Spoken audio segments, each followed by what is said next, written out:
It's 3:03, and so I think we can get started to go through the slides and make sure there's enough time for questions and comments at the end of the presentation.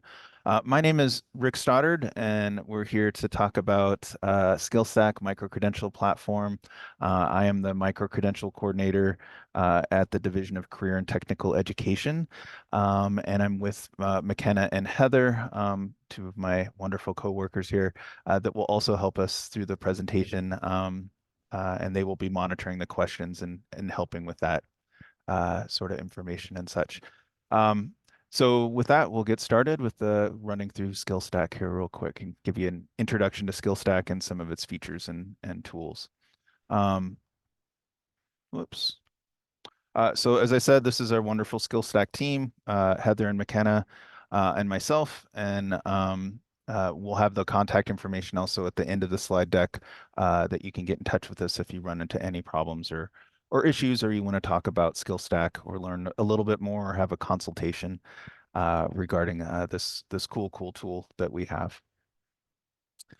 So for this presentation, our intended audience is secondary teachers who are teaching a CTE Capstone course, but it's also open to anybody who's interested in SkillStack and learning a bit more. But I just wanted to bring up the intended audience because that's kind of what we'll be focusing, the lens we'll be focusing through when we go through the demonstration. During the Q&A part, we can go into a little bit more different areas. I know there might be some post-secondary folks that are involved on the call as well. There is a list of presentation resources that are available via this Padlet. So a lot of the links that we're going over and looking at, you can view some of these resources that are available here as well. Attendees, as we've learned, are automatically muted. And so you're kind of in listen and view mode, and apparently you're not in chat mode either. So you're only in question and answer mode. So you'll have to use that tool as well. I want you to be aware, if you aren't already, that this presentation is being recorded, and will be posted on the SkillStack YouTube channel. And so if you don't want to be recorded, you can contact us afterwards. If you have something you want to bring up that you don't want recorded, you can bring it up afterwards when we cease with the recording and talk through the issues there. If you have technical issues, try to put it in the question and answer, or if the chat comes live. Please use the Q&A to answer, submit questions, and then we'll, because we are recording this presentation, we'll, if you'll raise your hand at the end of the presentation, promote you to be a panelist so that we can share your video and do that through there. And so we'll answer your questions at the end of the presentation. So our objectives today are to give an overview of SkillStack and microcredentials, talk about the background and policy. We'll go through what's the difference between a microcredential, digital badge, and a stack badge. We'll give tips about getting started, tips about awarding skills and issuing badges, ways to introduce SkillStack to learners, talking about tracking progress and sharing badges. I'll do a hands-on demonstration of SkillStack. We'll go through some of the submitted questions that we had prior to the webinar. We'll give some updates about what's coming next with SkillStack, and then we'll open up for general Q&A. To start, we have a short video that's an introductory video to SkillStack. It's about 3 minutes long, and so that'll give a little bit of background for those of you that may be new to the tool or platform. So I'm going to start that right now. Throughout the ages, people have been on a path of discovery, looking for ways to improve systems, processes, trying to make life a bit better each time a discovery is made. We expand and grow our minds and our skills. But how do we measure skill? How do we know if we've truly improved? Different sports have various point systems. Feats of strength are measured by pounds, distance, and speed. But what about our knowledge? For over a century, our education system has been shaped by classroom delivery, GPAs, and degrees. And yet we know, to be successful in today's world, Employees need critical thinking skills to problem solve, create, and collaborate. They also need a strong grasp of technical skills like welding, computer programming, or patient care. But how does a candidate communicate those skills to an employer? And how does an employer interpret them? A paper resume and transcripts begin to seem as outdated as a typewriter. To solve this problem, what if we created a new state-approved system to award micro-certification based on the skills individuals demonstrate? Well, we have. Introducing SkillStack badges. So, what is a badge? For starters, a badge is not a participation trophy. Badges aren't earned by merely attending a class. Instead, they're earned by showing a qualified instructor that each requirement for that skill has been mastered. Individuals are researching, discovering, and building their skills in real-world applications round the clock. Skills related to web design, networking, healthcare, and automotive, just to name a few. SkillStack badges are a way to communicate mastery of these skills and many more. The tasks and proof of mastery required for each of these skills are standardized through Idaho career and technical education, colleges, and employers. Rest assured, individuals have truly earned each of their badges. Idaho SkillStack communicates skills. That's its true power. For individuals, badges show the world the skills they've mastered. For employers, badges show a clear picture of what a potential employee can do. Like a match made in heaven, the centuries-long search for measuring skill is over.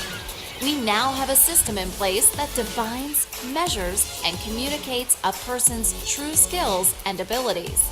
Badges encourage and award the everyday learning taking place in our fast-paced, information-rich world. Badges encourage lifelong education. Badges build confidence. See the difference SkillStack is making by measuring for skill and rewarding success. Check out the SkillStack website and start exploring the possibilities. skillstack.idaho.gov.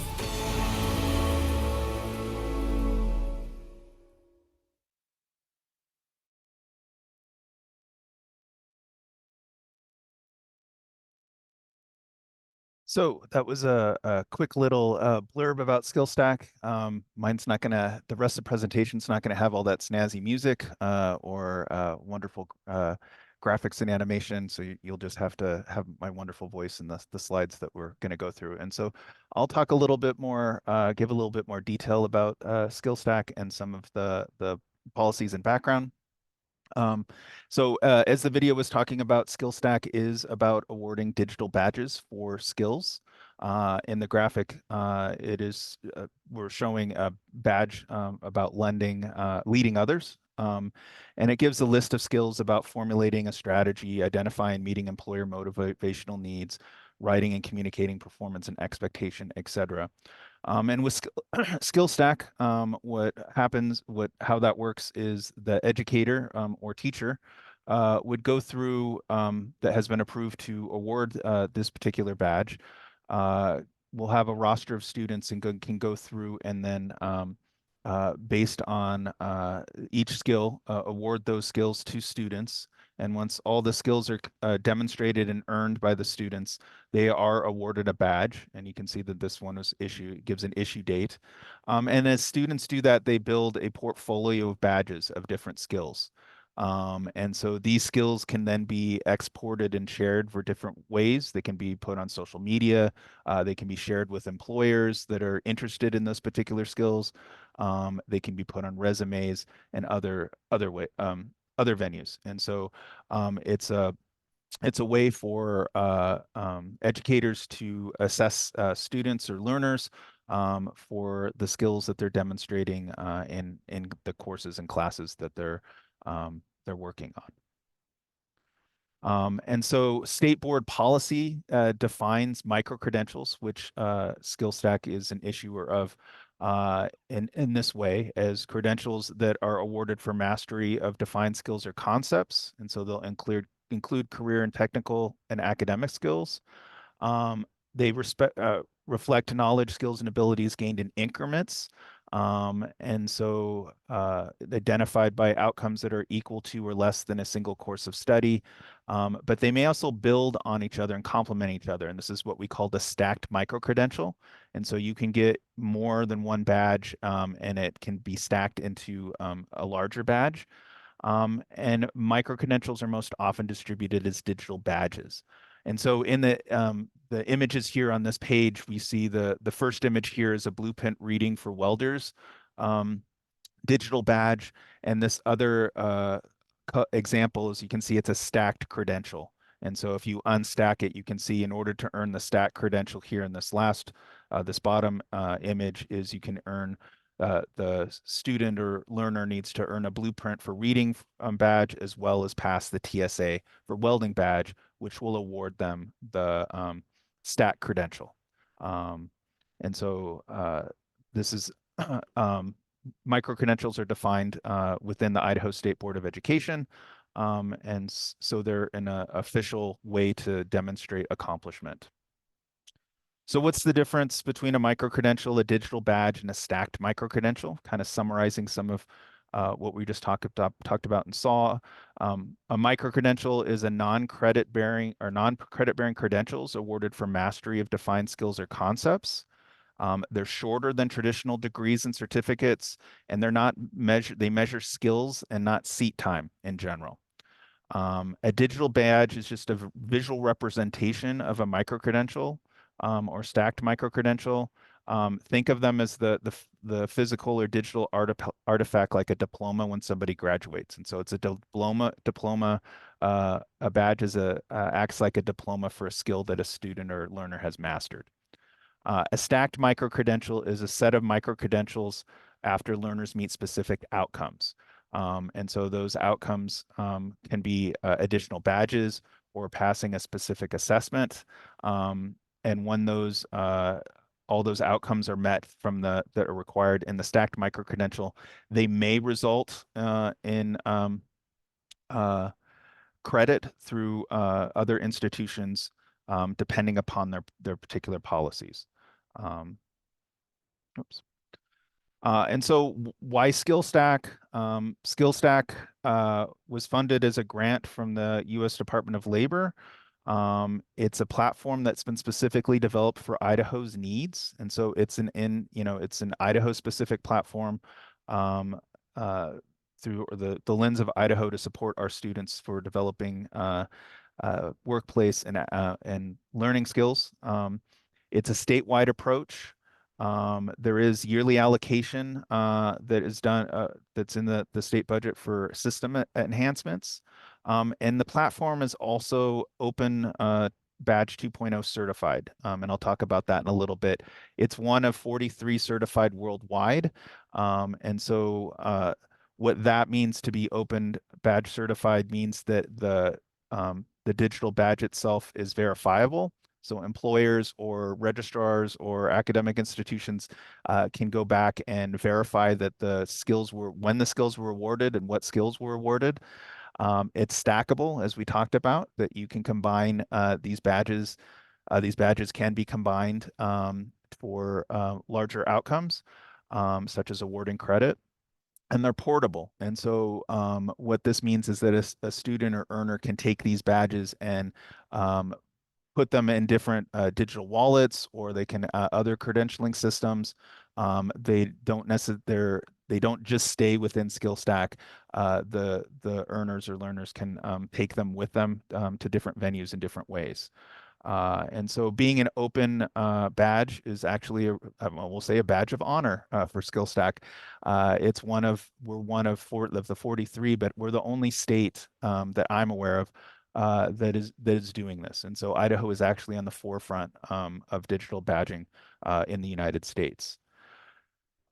Within the badges themselves, and this is kind of looking under the hood of a badge, is the metadata. And so, as we're saying, the open badges are data rich. They have this verifiable piece that you can go back and look at.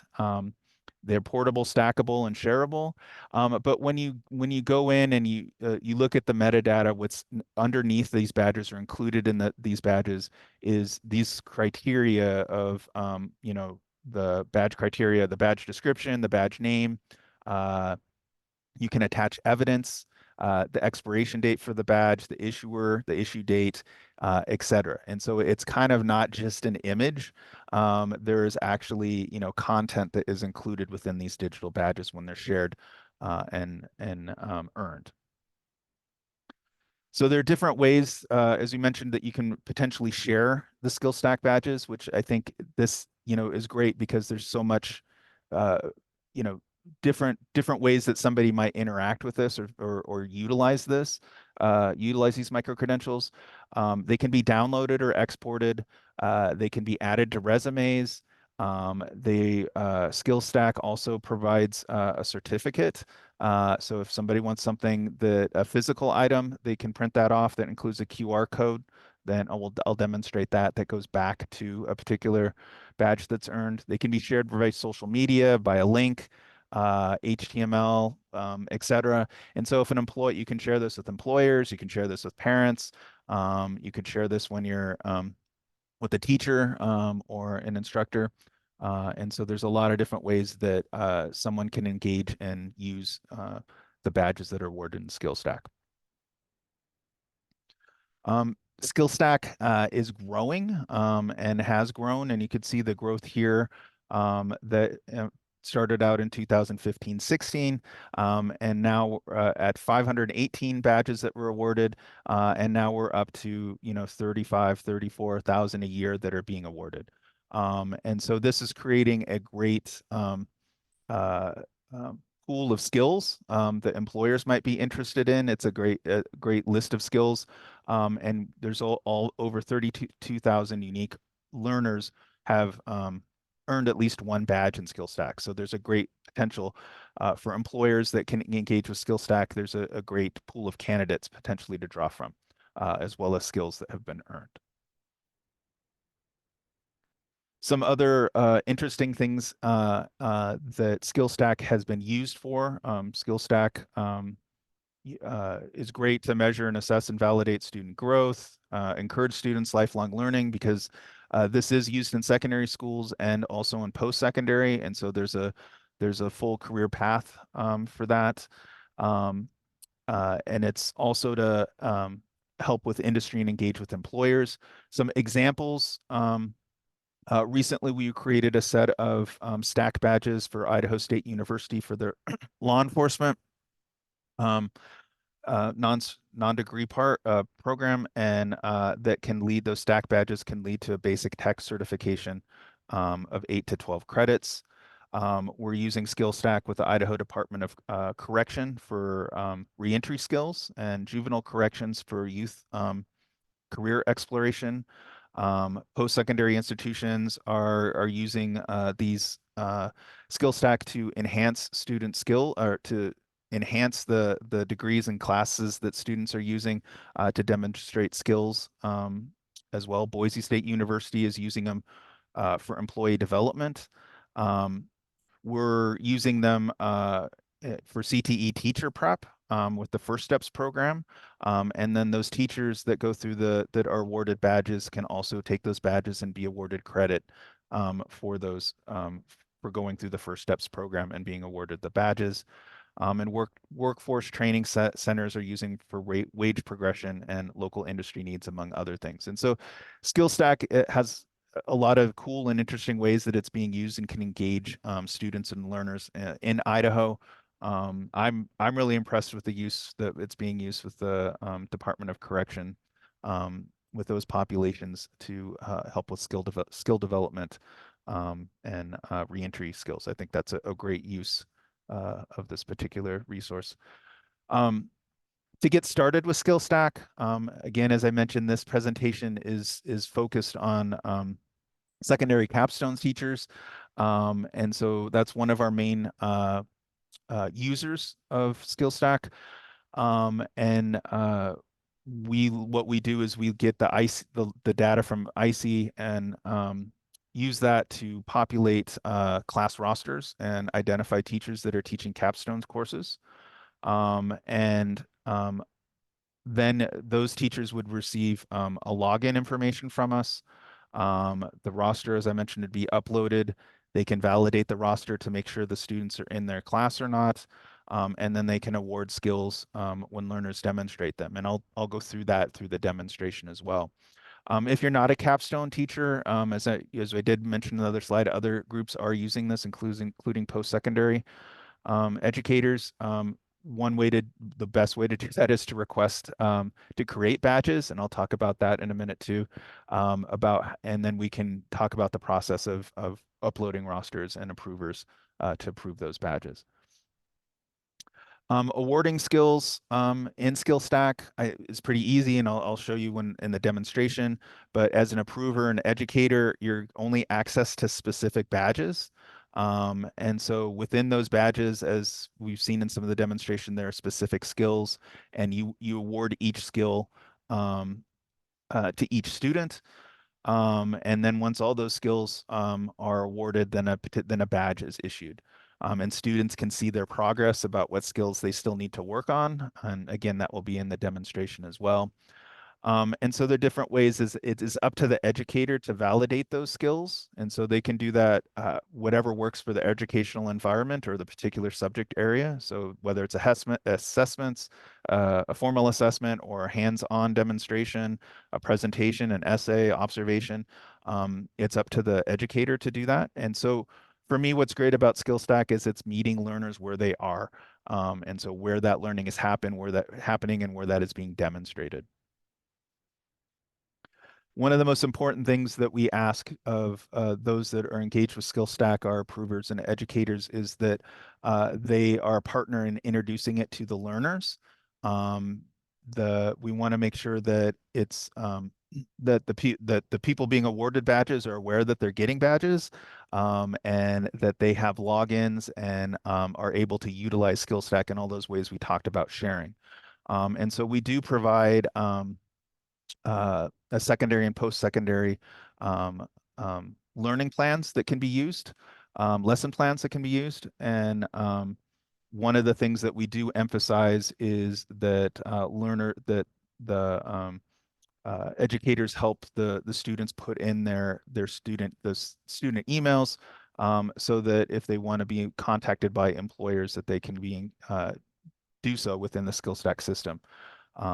And so it's important as educators that you're a partner in making SkillStack successful. So with that, I'll go into a demonstration here of SkillStack and show a few of the different things. There are three points of use or three type of user types to think about that we'll run through. There is the teacher, approver, educator one, and so that's just one type. It's called kind of different things depending on where you are in SkillStack. We'll go through about approving badges. We'll look at the roster, and we'll go look at in case you accidentally award a skill and want to remove that skill, you can go. I'll show you how to do that as well. We'll look at it from the student point of view about what they looks like when they have a badge that's completed, how they can identify skills they might need, what the certificate looks like, and how some ways they might share it. And then I'll show you the employer recruit side about how they can use SkillStack to identify skills and then recruit potential job candidates using SkillStack. And so let's see if I can get in here. All right. McKenna, can you give me a thumbs up that you see SkillStack? Thank you. All right. So this is the basic SkillStack page. We'll go into the beta version of this, but I want to show you real quick just a few things on here. There's the wonderful video that you just saw, and different other places if you're an individual employer educator to go around. What I want to show you in here is if you go to the badges, you can see the list of badges that are available. And on this left-hand side, you can see this colored menu. And right now we're in the agricultural, food, and natural resources. But you can jump into different badges based on the particular type. And these are based on the career clusters, the CTE career clusters that are used as a taxonomy to group the badges and the skills. And so you can see that each of the different colors are related to different badging or different subject areas. And so if you go into the health sciences, um, we can go into, say, the restorative assistant, and you can see the listing of different badges that are available. You can see there's a stacked badge here. And when I hover over it, it lists all the badges that a student would need to complete to get the stacked badge. But they can get awarded these individual badges as well. And if you click on a badge, it gives you um, an overview, introduction to the badge. It gives you the skills necessary then to complete the badge as well. And then if there are who can award this badge as well, then are listed uh, on this third screen as you go through it. So as a stack badge, you can see when you run through it, it would list then all the badges that are associated with the stack badge. And again, those who can award it. Whoops. If I went into the dental assisting, you can see the TCC technical competency credit part stacked badge. And so if a student was to earn this particular badge, you can see that there's a possibility for them to earn 2 credits if they complete this particular badge, with the stack badge, if they go through it. And so what they would need to do is to get all 4 of these badges, including passing the technical skills assessment test, and then they also would need to pass a dental assisting board infection control exam as part of this to be awarded credit. So you can explore the different badges that are available in here. I'm going to go into our beta site, which will allow me to demonstrate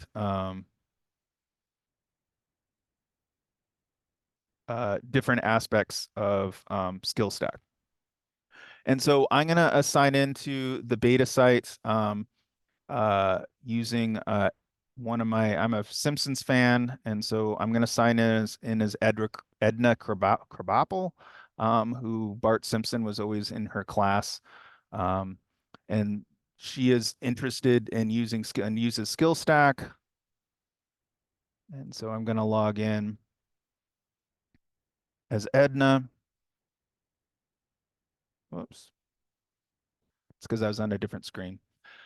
And when you log in as an educator and approver, you'll have the My Badges tab. So if you've earned any badges yourself, that'll show up, an approver tab, and a reports tab, a badges tab, an about tab, etc. I'm going to go start with the approver tab and go into the badges. And so when you're under the approver setting, these are the badges that you as an approver or educator have been assigned that you can award skills in. And so in this case, Edna is able to award skills in agriculture, food, and natural resources. She can award in information technology, and she can also award in science, technology, engineering, and mathematics. And so if she was interested in awarding particular skills under dairy science, these are the particular badges under here. You can see there is a stacked badge as well. And if she was interested, if she is concentrating on herd and health management, you can see that the roster that has been assigned to her, and I'll go into demonstrating the rosters in a second, but these are the students that are currently assigned to Edna, and we can see Bart Simpson has already been awarded some herd and health management. But we can then see up at the top here, these are the skills that are associated with this particular badge. And so if Edna had observed that Ted Todd is able to identify types of dairy breeds and breed selection, can award the skill to Todd and Jimbo, and maybe Nelson was absent that day, so Nelson didn't get the skill. Martin did, Lisa, Millhouse, and Ralph. Well, actually, Ralph is not a good student, so he misidentified some of the skills. And so we'll approve those skills, or you can just click at the top and it will approve all the skills for all the students. So in this case, if we wanted to award all the skills for explain and identify milk barn safety, we could go ahead and approve those particular skills. So it's a pretty easy process to award skills, depending on the badges that you're assigned. I'm going to go into the student rosters at the bottom of the approver menu. And this is, if you are a Capstone teacher, you'll often get this screen, and what this validate roster screen is when we upload the IC data that includes the students associated with your Capstone course. What it's asking to do is to go in to validate that those are the correct students. And so you would click on the validate roster, and we can look at these and decide that Disco Stu is indeed a student in this class, and add them. You could approve the whole roster, or you could remove ones that this is not my student, etc. And so we can see now that Disco Stu is part of the class. You can then see the different periods. So he's in fall 2025, while all these other students are in different periods. And you can sort those if you want to in different ways. Other things that you can do on the roster menu is if you click on the student accounts, you can see here it's asking to create a password for the student. If you'll note here on the login, these students do not have logins. And so the students have been, in this scenario, uploaded through the IC data upload, but they have not had logins created. And so in this way, we would then ask the teacher then to create a password for the student so that they can be able to log in. You can also then fill in the student information. And again, as I mentioned before, that the email is one of the most important things to include. And so we can add the email there if we needed to as well. You can also then, if these students are no longer in your class, you can, of course, get rid of them using just remove the student option. And if you need to upload, if you have a whole bunch of students to put into a roster, and there is an Excel file that you can fill out information for the students, and then use that to do an upload, to a mass upload a group of students. And this is often used with our post-secondary folks, or those that aren't coming through the IC data upload. And then you can also add a student through this roster part. And so there's different ways to engage and control your roster with the students.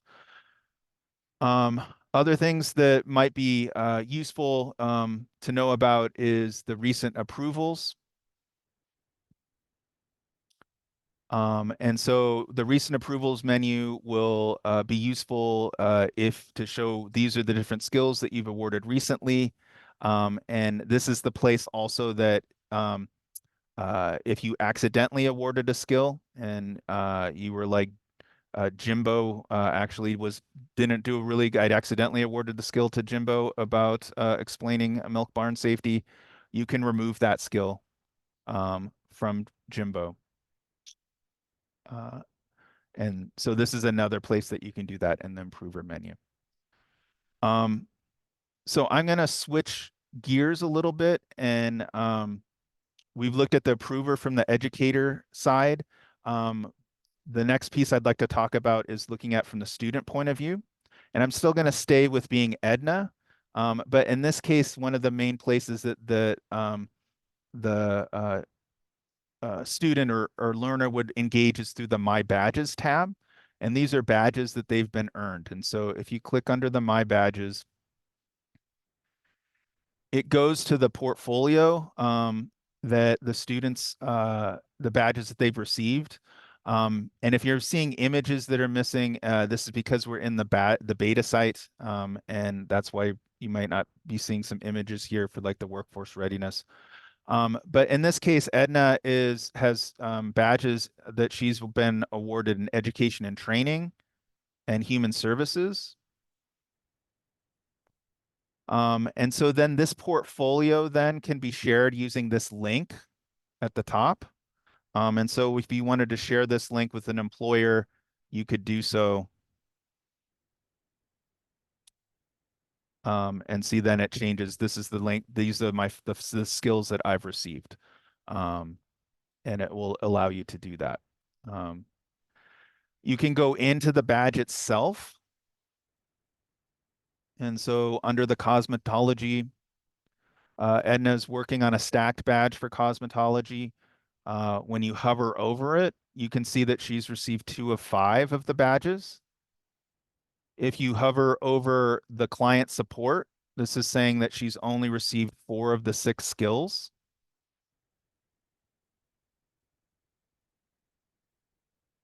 And if you go into the badge itself, you can see how the image is not fully complete there.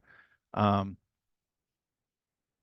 you can see then it's saying the 2 skills that Edna needs to complete about preparing in client records and maintaining building a clientele list, and then as well as the skills that she has already completed.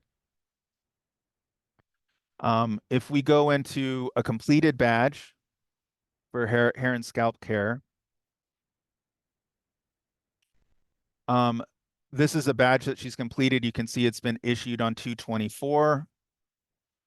One of the cool things that she can do here, if she wanted, she can print a certificate. And this is a certificate that she could print off and share or put on the refrigerator or hang up in her place of employment. But one of the really cool things is, again, like we mentioned, the metadata that's embedded in the digital badge. This is a QR code here. And if you were to click on the QR code, it would take you to this right here that lists this when it was issued and the skills that Edna has included, as well as the evidence that's attached to it. And I'll show the evidence here in a second. So as we go through the completed badge for hair and scalp, again, the skills that Edna has received and when she received them. Um, And one of the cool things that both educators can add to students' badges they award, and also learners can add themselves is an evidence place. So you can manage evidence and add different forms of evidence.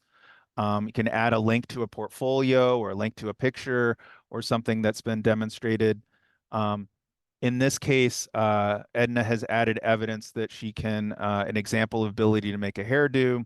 And if she shared this badge, an employer then could see this and click on it and would see as an example that Edna can also make a hairdo.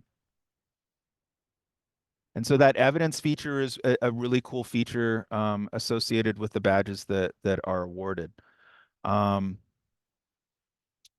Other things under the My Badges is if you click under the recommended badges,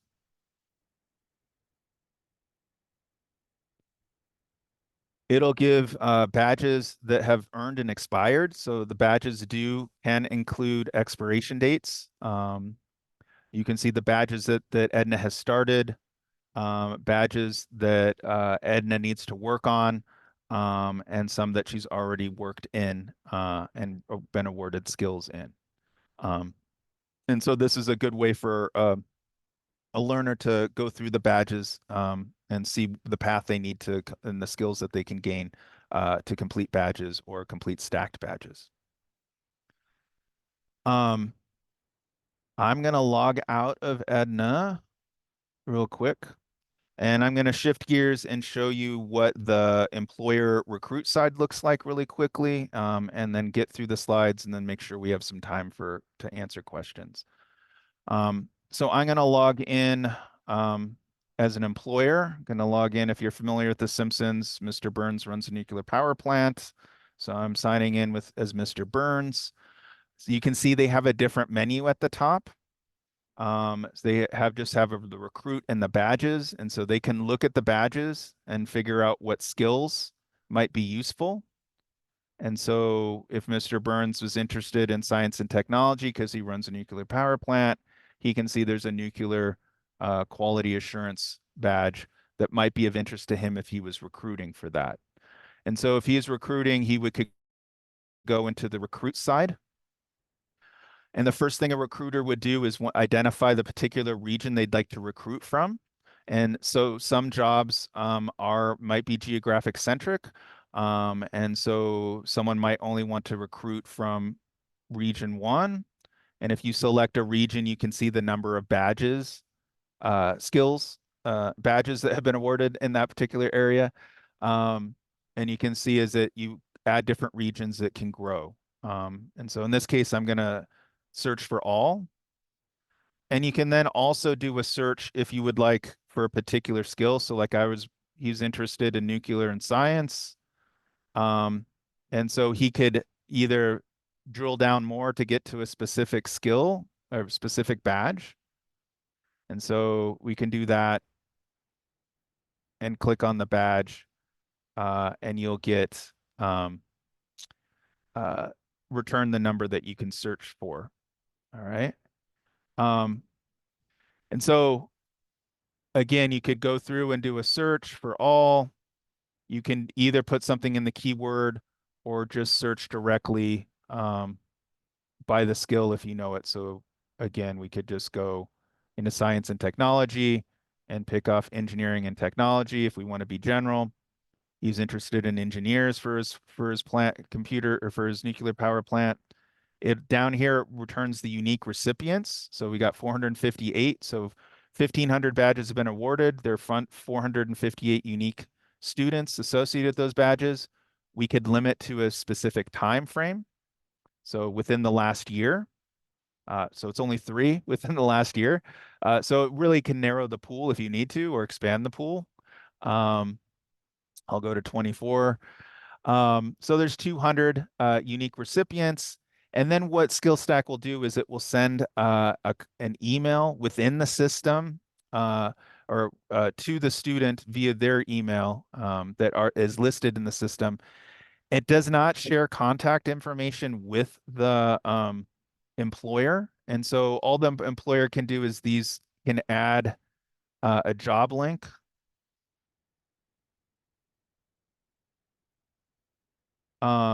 They can add an email or take away an email, and who can be contacted. And then what they can do then is when they are ready, then they can send this email, and it will go out to those 200 recipients that have emails. They'll be notified and have opted in, and then they can decide the SkillStack user can then decide if they want to apply to that for more information for that particular job or not. So those are some of the different profile areas available in SkillStack. I'm gonna go back into the slides and hopefully get through those really quickly. I can find our slides again. So one of the questions that we do get that was submitted is why don't I have a SkillStack account?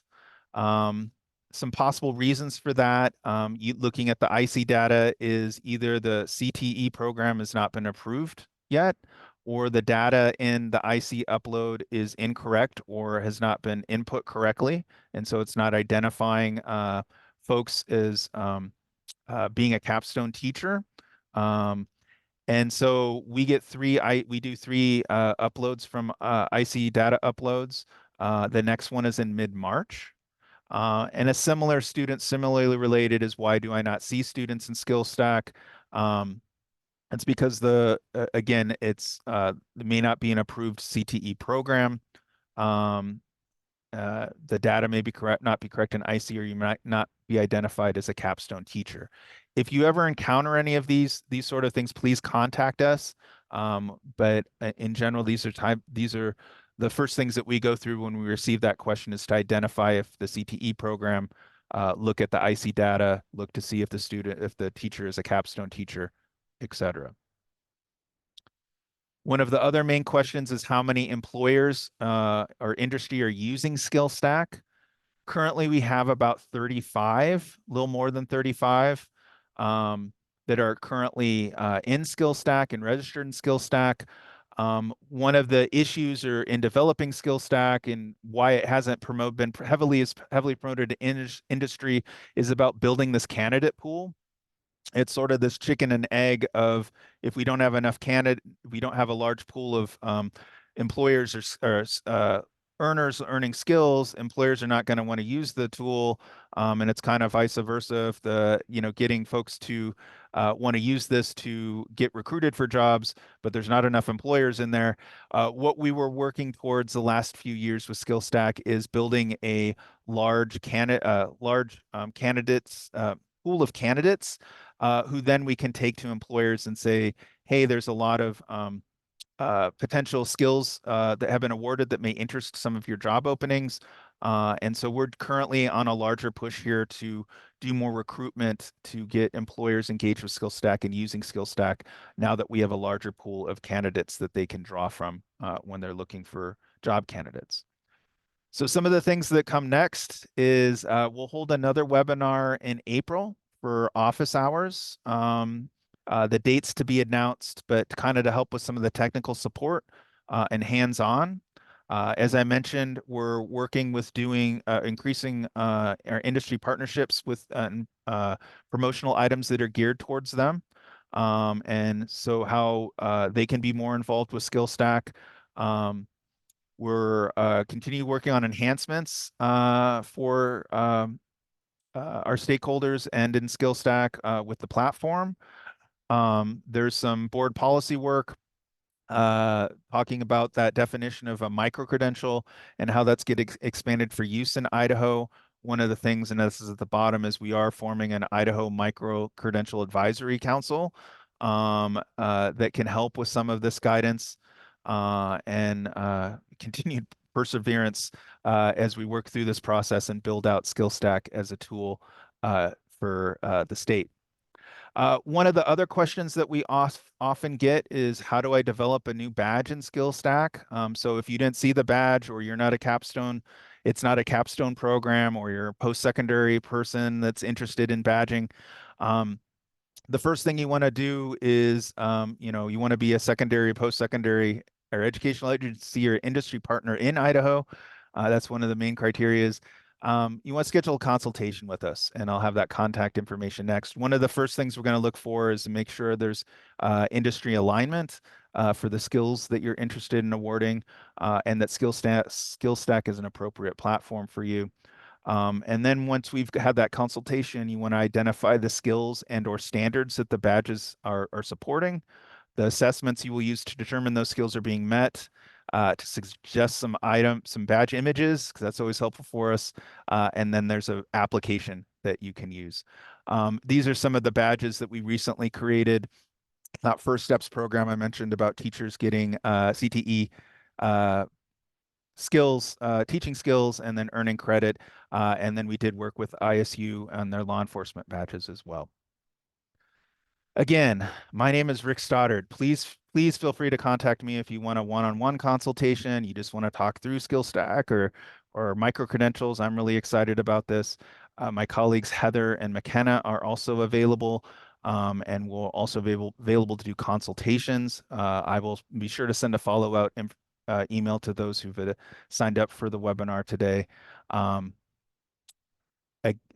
Again, now I'd like to thank you for your time and letting me get through this. The presentation resources, a lot of the links are in Padlet. And now I want to open it up to any questions that are left to be answered in the Q&A. And I will stop sharing and take a drink.